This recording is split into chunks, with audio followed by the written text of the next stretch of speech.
مومن کی زندگی کے نام سے ایک خوبصورت سلسلہ اصلاح کا آغاز کیا جا رہا ہے، جس کا مقصد یہ ہے کہ مومن اس بات کو سمجھ سکے کہ اللہ تبارک و تعالی نے اسے مقام کیا عطا فرمایا ہے، اور اللہ کی بارگاہ میں مومن کے مراتب کیا ہیں، اور اللہ کریم نے مومن کو کن صفات سے نوازا ہے، اور مومن کو اپنا طرز زندگی کس طرح کا اختیار کرنا چاہیے۔ مومن اللہ تبارک و تعالیٰ کے بتائے ہوئے رستوں پر کیسے عمل کرے گا، اپنی زندگی کو کیسے سنوارے گا، اور اپنی آخرت کے لیے وہ کیسے اسباب جمع کرے گا۔ آج ہم اس بات پر توجہ کریں گے، غور کریں گے کہ اللہ تبارک و تعالیٰ نے بندہ مومن کو مقام کیا عطا فرمایا۔ جب تک انسان کو یہ سمجھ نہیں ہوتی کہ میرا مرتبہ کیا ہے، میرا مقام کیا ہے، میں دراصل کن بلندیوں پر فائز ہوں، میرا معیار کیا ہے، اس وقت تک پھر وہ نہ تو معیاری گفتگو کر پاتا ہے، نہ معیاری عمل کر پاتا ہے، اور نہ زمانے میں کوئی معیاری کردار ادا کر پاتا ہے۔ بندہ مومن اگر یہ سمجھنے لگے کہ اللہ نے اسے عزت کیا عطا فرمائی، رب کریم نے اسے نوازا کتنا ہے، اس کا اعزاز کتنا ہے، تو پھر اس کی باتیں، اس کا لب و لہجہ، اس کا اٹھنا بیٹھنا اور اس کا بات کرنا ایک اعزاز والا عمل ہو جائے گا۔ وہ ہر چیز میں معیار کا خیال کرے گا، معیار کا خیال کرے گا ہر چیز میں۔ قرآن مجید فرقان حمید نے نبی کریم صلی اللہ علیہ وسلم کی امت کو بہترین امت قرار دیا۔ فرمایا میرے نبی کریم علیہ السلام کا کلمہ پڑھنے والوں، کنتم خیر امتن، تم اپنے آپ کو کبھی بھی کمزور اور چھوٹا محسوس نہ کرنا، تم بہترین امت ہو۔ اخرجت للناس، تمہیں لوگوں کے بھلے کے لیے بنایا گیا، تم بہترین لوگ ہو، معیار کو پہچانو۔ وہ جو کہا گیا نا کہ من عرف نفسہ فقد عرف ربہ، جو یہ پہچان گیا نا کہ میرا مقام کیا ہے، میں کیا ہوں، وہ تو اپنے رب کو پہچان گیا۔ اگر انسان کو یہ پتہ چل جائے کہ میرا دراصل معیار کیا ہے، تو پھر وہ کھانے میں بھی احتیاط کرتا ہے، بولنے میں بھی احتیاط کرتا ہے، پھر وہ سمجھتا ہے کہ میرا سٹیٹس ہے، مجھے اس کے مطابق چلنا چاہیے۔ جو آدمی سمجھتا ہے کہ میں کسی بڑے گھرانے سے ہوں، تو وہ کبھی بھی چھوٹا جملہ نہیں بولتا، چھوٹی حرکت نہیں کرتا، چھوٹی بات نہیں کرتا۔ جو سمجھتا ہے کہ میں پڑھا لکھا ہوں، تو وہ آدمی کبھی بھی معیار علم سے گری ہوئی گفتگو نہیں کرتا۔ جو شخص کہتا ہے کہ میں صاحب عقل و دانش ہوں، تو کبھی بھی وہ بیوقوفوں اور احمقوں جیسا جملہ نہیں بولتا۔ تو اگر مومن کو سمجھ آ جائے کہ اللہ نے اسے مقام کیا عطا فرمایا ہے، تو پھر یہ مومن ہو کے دائیں بائیں دیکھے، یہ ممکن نہیں ہے۔ قرآن مجید فرقان حمید نے کہا ان الذین آمنوا وعملوا الصالحات اولئک هم خیر البریہ، فرمایا بے شک جو ایمان لانے کے بعد اچھے عمل کریں، وہ تو ساری مخلوق سے بہتر ہیں۔ مومن تیرا درجہ ہے، تجھے اللہ نے مخلوقات پر فضیلت عطا فرمائی، مخلوقات پر اللہ نے تجھے درجہ دیا ہے۔ تیرا ایک سٹیٹس ہونا چاہیے، تیرا ہر معاملے کے اندر ایک معیار ہونا چاہیے۔ تو سمجھ تو کیا ہے، تو عام اقوام کی طرح نہ بولے گا، نہ کھائے گا، نہ سوئے گا، نہ اٹھے گا، نہ پہنے گا، تیرا معیار ہے۔ آپ ذرا اس بات پر غور تو فرمائیں کہ میرے نبی کریم علیہ الصلوۃ والسلام بیت اللہ شریف کے سامنے کھڑے ہیں، بیت اللہ شریف کے، اللہ کے گھر کے سامنے کھڑے ہیں۔ اللہ کا گھر، وہ گھر جسے پہلے فرشتوں نے بنایا، وہ گھر جسے حضرت آدم نے بنایا، وہ گھر پھر جس کی تعمیر حضرت ابراہیم خلیل اللہ نے فرمائی، حضرت اسماعیل ذبیح اللہ نے فرمائی، وہ گھر جس کو میرے نبی کریم علیہ السلام دیر تک بیٹھ کر دیکھا کرتے تھے۔ جملوں کی ترتیب دیکھیں اور ذرا تولیں اپنے آپ کو، اتنا بلند مقام بھی کسی کو ملتا ہے، اور ابھی اس نے عمل کوئی نہیں کیا۔ ابھی نیک ہونا، نمازی ہونا، روزے دار ہونا، حاجی ہونا یہ الگ بات ہے، ابھی تو صرف اس نے میرے رسول کریم کا کلمہ پڑھا ہے، ابھی نسبت مصطفیٰ ملی ہے، ابھی کلمہ پڑھا ہے، حضور بیت اللہ شریف کے سامنے کھڑے ہیں اور کعبے کو دیکھ کر فرماتے ہیں کعبے تیری بڑی شان ہے، تیرا بڑا مقام ہے، پر بندہ مومن کی عزت اللہ کی نظر میں کعبے سے بھی زیادہ ہے۔ مومن اپنا مقام تو سمجھے، یہ کمزور بات کرے گا اگر اس کے پہلوؤں کے اندر کچھ کمزوری آئے گی، اگر اس کے لب و لہجے کے اندر کہیں کوئی ایسے معاملات ہوں گے کہ جو نہ قابل برداشت ہوں اور جن کا سٹیٹس اور معیار چھوٹا ہو، تو اسے سمجھنا چاہیے۔ بھئی ایک نیک باپ جب اپنے بیٹے کو غلط جگہ پہ جاتے ہوئے دیکھتا ہے تو وہ ناپسند کرتا ہے کہ بیٹے تو اپنا معیار دیکھ، ہمارے خاندان کا طریقہ دیکھ، اپنے قبیلے کی بلندی دیکھ، اور تو کہاں گھوم رہا ہے۔ بندہ مومن یہ سمجھتا ہی نہیں کہ اگر اس کی زبان سے جھوٹ نکلے گا تو یہ اس کے معیار کے خلاف ہے، اگر یہ حرام کھائے گا تو اس کے مقام بلندے اور مرتبے کے خلاف ہے، اگر یہ بات اونچی کرے اور جب یہ بکنے لگے تو چند ٹکوں پر بکے گا تو یہ اس کا سٹیٹس نہیں، یہ اس کا معیار نہیں، اس کو دیکھنا چاہیے کہ یہ کیا ہے۔ اقبال کہنے لگے اے نوجوان مسلم کبھی یہ تدبر بھی کیا تو نے، وہ کون سا گردو ہے جس کا ہے تو ایک ٹوٹا ہوا تارا۔ اس نے کہا تجھے پتا ہے تیرا مقام کیا ہے، تجھے خبر ہے تو کیا ہے؟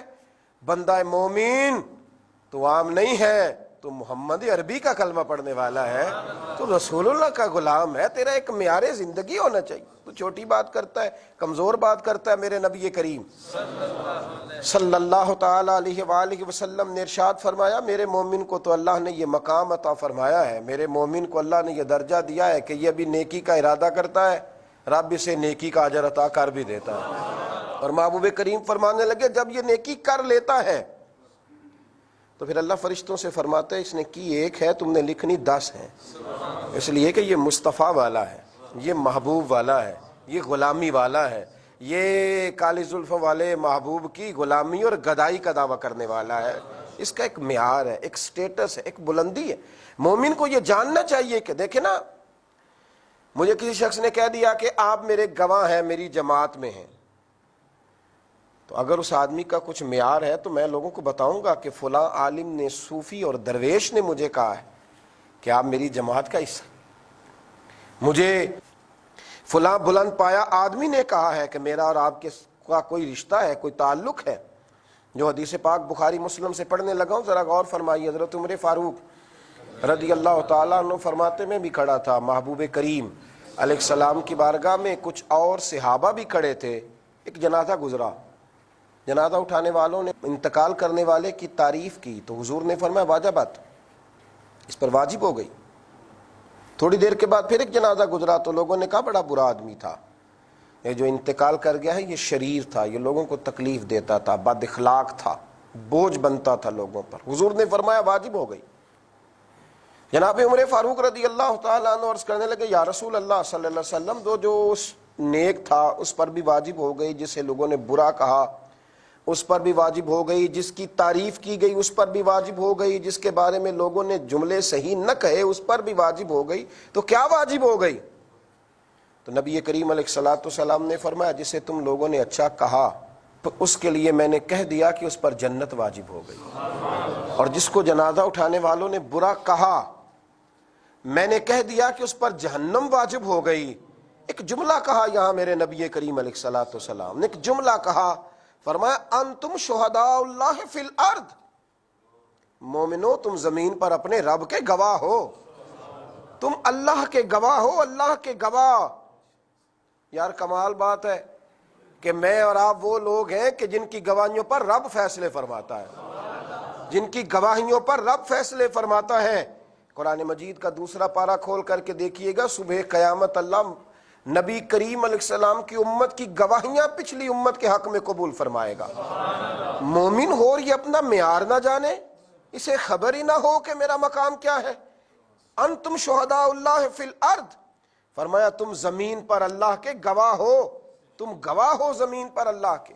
میرے رسول کریم صلی اللہ تعالی علیہ وآلہ وسلم نے ارشاد فرمایا میرے مومنوں تمہیں اللہ نے بڑی فضیلتیں دی ہیں، جمعے والا دن دیا ہے، اور اس دن میں ایک گھڑی دی ہے، اس گھڑی میں جو دعا بھی کرو گے رب قبول فرما لے گا۔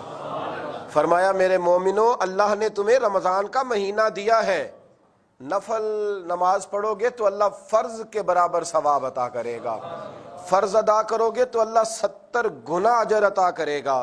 اور محبوب فرمانے لگے اس میں پھر اللہ نے ایک لیلۃ القدر عطا فرمائی ہے، وہ رات ایک ہے پر لیلۃ القدر خیر من 1000 شہر، رات ایک ہے پر 1000 مہینے سے زیادہ فضیلت رکھتی ہے۔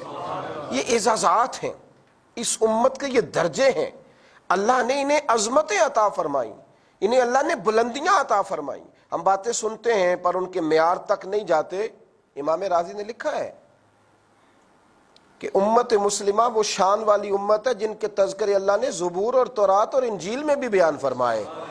یعنی مصطفیٰ کریم کا صدقہ مصطفیٰ کے غلاموں کا ذکر بھی پرانی کتابوں میں آیا ہے. حضرت موسیٰ نے جب یہ تذکرے پڑھے تو عرض کرنے لگے اے اللہ یہ امت مجھے نہیں عطا کر دیتا. او مومن تیرا درجہ دیکھ، تیرا معیار دیکھ، تو دیکھ تیرے خریداروں میں نام کن کن کے شامل ہیں، تیرے خریداروں میں، تیرے چاہنے والوں میں نام کن کن کے شامل ہیں. موسیٰ کلیم عرض کرنے لگے، وہ موسیٰ کلیم جو رب سے باتیں کرے اور قرآن کے ہر پارے میں ان کا تذکرہ ہے. فرمایا اے اللہ یہ امت مجھے عطا کر دے. تو رب کریم نے کہا موسیٰ یہ جو شانوں والی امت ہے نا، یہ جو عظمت والے، یہ جو مومن ہے جن کا ایک مقام ہے، یہ جن کو میں نے معیار دیا ہے، جن کو میں نے نوازا ہے، انہیں میں اپنے رسول کی غلامی میں دوں گا. یہ میں نے حضور کے غلام بنائے ہیں، یہ شان ہے ان کے غلاموں کی، تو پھر سرکار کا عالم کیا ہوگا. یہ ان کے غلام میں نے بنائے. تو موسیٰ علیہ السلام نے خواہش عرض کی، کہا اللہ پھر اس شان والے رسول کا مجھے بھی امتی بنا دے، مجھے بھی امتی بنا. بھائی تو اپنے معیار کو سمجھ، تو سمجھ تو صحیح تو کیا ہے. تو مطلب سمجھتا ہے کہ میرا مطمع نظر یہ ہے کہ روٹی کمانی ہے، بچے پالنے ہیں، بس یہ تھوڑی سی میری شہرت ہو جائے، یہ 4-5 لوگ مجھے جاننے لگے، یہ 5-10-15 جگہ پہ میری تصویر چھپنے لگے، یہ تیرا معیار ہے. اس کو تو اپنا سٹیٹس سمجھتا ہے. دیکھ مدینے کے محبوب علیہ السلام نے کیا ارشاد فرمایا، اور میرے نبی کریم علیہ السلام نے کس کس انداز میں بات ارشاد فرمائی. فرمایا مومن کو دنیا میں تو اللہ عزت دے گا ہی، جب قیامت میں میرا مومن آئے گا نا تو میرے محبوب کریم علیہ السلام فرمانے لگے جس جس جگہ وضو کا پانی لگتا رہا نا، میرے مومنوں کے وجود کے وہ حصے اس طرح چمکیں گے جیسے 14ویں کا چاند چمکتا ہے. اور حضور فرمانے لگے قیامت کے دن ان کا معیار یہ ہوگا رب کی بارگاہ میں کہ پل صراط سے گزرتے ہوئے لوگ ڈریں گے، لیکن جب میرے غلام آئیں گے تو یہ تیزی سے گزر جائیں گے. فرمایا 120 صفحیں جنتیوں کی ہوں گی. مومن تیرا مقام یہ ہے کہ 80 صفحیں صرف مدینے والے کا کلمہ پڑھنے والے کی ہوں. مدینے کے چاند فرمانے لگے یہ بھی یاد رکھ، امتیں پہلے آئیں، ہزاروں سال پہلے انتقال کر گئیں، ہزاروں سال قبروں میں رہیں، لیکن جب جنت کا مین گیٹ کھلے گا تو وہ جو بڑے پہلے سے دنیا سے گئے تھے وہ پیچھے کھڑے ہوں گے، اور سب سے پہلے اللہ میرے کلمہ پڑھنے والوں کو جنت میں داخلہ عطا فرمائے. میں سوچ میں پڑ گیا. میں نے کہا مومن کا مقام ہے نا، کئی جگہوں پہ کثرت کسی اور کی ہوتی ہے پر سیادت کسی اور کی ہوتی ہے، کثرت کسی اور کی ہوتی ہے پر حکومت کسی اور کی، برادری کوئی اور ہوتی ہے پر حکومت کوئی اور کرتا ہے. تو یا رسول اللہ صلی اللہ تعالی علیہ وسلم یہ جنت کے اندر کثرت تو اس امت کی ہوئی کہ جنتیوں کی 120 صفحے ہیں اور 80 صفحے امت مصطفیٰ کی ہیں. تو یا رسول اللہ صلی اللہ علیہ وسلم یہ سرداری کس کی ہوگی؟ تو محبوب نے فرمایا مومنوں تمہیں ایک اور مقام دیں گے، تمہیں ایک اور مقام دیں گے، تمہیں ایک اور شان دیں گے. تمہیں سردار بھی معمولی نہیں دیں گے، تمہیں جنت میں جب سردار ملیں گے تو حسن اور حسین ملیں گے. تم جب سرداری کی بات کرو گے تو تمہارا سٹیٹس بلند ہوگا. الحسن والحسین سید الشباب اہل الجنہ. مومن کو یہ مقام ملے گا، مومن کو یہ مقام. اللہ کرے آپ سمجھے میں کہاں بات کر رہا ہوں، اللہ کرے آپ سمجھے کہ میں کہاں بات کر رہا ہوں. یہ مومن کو معیار ملے گا کہ لیڈر بھی حسن اور حسین جیسے ملے گا. یہ لیڈر ہے حسن اور حسین. تم ناز کرو گے کہ کائنات نے اگر ہمیں سربراہ دیے ہیں نا، رب کریم نے کائنات میں سے ڈھونڈ کے تو کچھ شانوں والے عطا فرما. سید الشباب اہل الجنہ.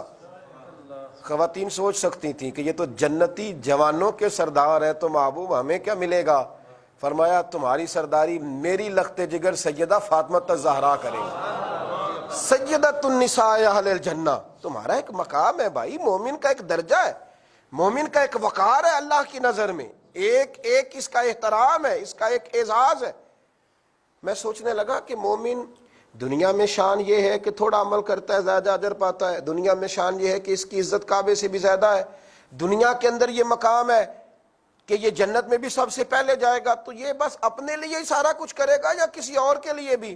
تو میرے مصطفیٰ کریم نبی رحمت صلی اللہ تعالی علیہ وآلہ وسلم نے ارشاد فرمایا، ترمذی میں موجود ہے، مدینے کے اندر بنو تمیم قبیلہ سب سے زیادہ بکریاں پالتا تھا. میرے کریم رسول فرمانے لگے قیامت کے دن اللہ میرے ایک مومن کے کہنے کی برکت سے, میرے ایک مومن کی سفارش کی برکت سے بنو تمیم قبیلے کی بکریوں کے برابر لوگوں کو جنت میں داخل کرے گا. یعنی یہ وہ لوگ ہیں جن کی گواہیاں دنیا میں قبول کر کے اللہ فیصلے کرے گا, اور مومنوں تمہاری گواہیاں قبول فرما کے اللہ سفارش قبول فرما کے قیامت میں اللہ گناہگاروں کو جنت بھی عطا کرے گا. اس لیے میرے نبی کریم نے حضرت عمر سے اور مولا علی سے کہا کہ اویس کرنی سے ملنا اور اسے کہنا تو وہ مومن ہے کہ مومنوں میں تیرا مقام اونچا, اسے کہنا میرے گناہگاروں کے لیے دعا کرے, اسے کہنا. اپنا معیار سمجھیں, اپنا سٹیٹس سمجھیں. آپ دیکھیں آپ کیا ہیں, ایسے ہی ذرا پیسے نہیں ہیں اور ذرا غریبی ہے اور ذرا بیماری ہے تو اپنے آپ کو کمزور اور چھوٹا محسوس نہ کریں. میرے محبوب نے فرمایا تمہیں شانیں اتنی دے کے جا رہا ہوں کہ جب بھی جیو گے نا سر اٹھا کے جیو گے, وقار سے جیو گے, عظمتوں سے جیو گے. دعا کرتا ہوں رب کی بارگاہ میں اللہ ہمیں اپنا معیار سمجھنے کی توفیق عطا اور مقام مومن کی آنکھوں میں اللہ واضح فرمائے. آخر دعوانا ان الحمدللہ.